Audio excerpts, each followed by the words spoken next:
China 2049లో ఒక super పవర్‌గా, అంటే ఇప్పుడు సూపర్ పవర్ దేశంగానే ఉంది కానీ ప్రపంచంలోనే నంబర్ 1 సూపర్ పవర్ దేశంగా ఏర్పడడం కోసం ఇప్పటి నుంచే కొన్ని లక్ష్యాలను నిర్దేశించుకుంది. అందులో ఒకటి భారత్ మీద దాడి చేసి అరుణాచల్ ప్రదేశ్‌ని ఆక్రమించుకోవడం, దక్షిణ కొరియా మీద, ఫిలిప్పీన్స్ మీద, తైవాన్ మీద, జపాన్ మీద ఇలా కొన్ని దేశాలు తన చుట్టూ ఉన్నటువంటి దేశాలని ఆక్రమించుకొని లేదా దాడి చేసి కొన్ని భాగాల్ని ఆక్రమించుకోవాలని చూస్తుంది. తద్వారా 2049 కల్లా సూపర్ పవర్గా, అంటే అమెరికాని దాటిపోయి సూపర్ పవర్గా ఎదగడానికైతే చూస్తుంది. కాబట్టి భారత్ జాగ్రత్తగా ఉండాలి.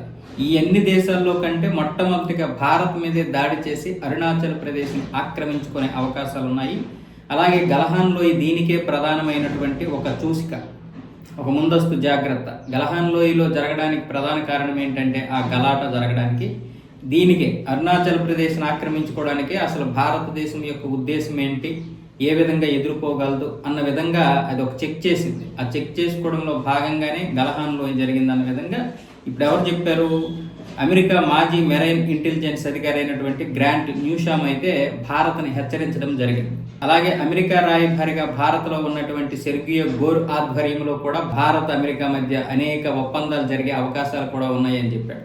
ఆయన ఆ రోజు చెప్పిన తర్వాత ఇప్పుడేమొచ్చేసి అమెరికా భారత్ మధ్య ఒప్పందాలు కూడా జరుగుతున్నాయి.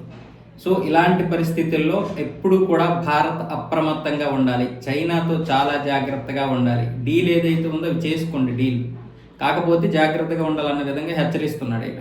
కానీ ఇంకొక విషయం ఏంటంటే ఇప్పుడు భారతదేశం అన్ని దేశాలతో కూడా జాగ్రత్తగా ఉండాలి. ఒక సూపర్ పవర్గా ఎదగాలనుకుంటే సరిపోదు. దాన్ని వెనక లాగడానికి మనకి ఎదురుగా కనిపించేటటువంటి శత్రువులతో పోరాడచ్చు, కానీ ఎదురుగా నటించే శత్రువులతో మనం పోరాడలేం. ఇప్పుడు చైనా, అమెరికా ఆ దశలోనే ఉన్నాయి. కాబట్టి మనం జాగ్రత్తగా ఉండాల్సింది చైనాతో పాటు అమెరికాతో కూడా, అలాగే యూరోపియన్ దేశాలు, మిగతా అన్ని దేశాలతో కూడా చాలా జాగ్రత్తగా ఉండాలి. ఈ దేశాలన్నీ కూడా మన దేశం ఎదగాలని కోరుకో, మన దేశాన్ని పట్టుకొని ఆ దేశాలు ఎదగాలని చూసుకుంటాయి. ఇలాంటి పరిస్థితుల్లో మనం 4వ స్థానంకి వస్తేనే భరించలేకపోతున్నారు, ఇంకా 3వ స్థానంకి వస్తే ఇంకా భరించలేరు. 3వ స్థానంకి వచ్చినా సరే మన యొక్క జీడిపి వాళ్ళ యొక్క జీడిపి వ్యత్యాసం ఎంత ఉందరా అంటే నాయనంటే అది కొన్ని 4-5 రెట్లు వ్యత్యాసం ఉంది. అయినా సరే చైనా అంతే, అమెరికా కూడా అంతే. ఒకవేళ మనము 3వ స్థానంలోకి వచ్చిన అమెరికా జీడిపికి మన జీడిపికి ఇంచుమించు ఒక 6 రెట్లు ఎక్కువ ఉంటుంది అది అమెరికాది. అయినా ఎందుకు భయం అంటే ఇక్కడ నుంచే తొందరగా ఎదిగిపోవడానికి అవకాశం ఉంటుంది. 3వ స్థానానికి వచ్చేసిందంటే ఇంకా అంతే, మరి ఇంకా తప్పదు. మరొక 10-15 సంవత్సరాల్లో దగ్గరకు వచ్చే అవకాశాలు కూడా ఉన్నాయి. చైనా అదే విధంగా ఎదిగింది కదా అన్నది ఇప్పుడు ప్రపంచ దేశాలు పసిగడుతున్నాయి. అదే కోవలో ఇప్పుడు భారత్ ఉందని చాలామంది భయపడుతున్నారు. కాబట్టి అందులో అమెరికా మొట్టమొదటి స్థానంలో ఉంటుంది. కాబట్టి మనం అమెరికాతో కూడా చాలా జాగ్రత్తగా ఉండాలి.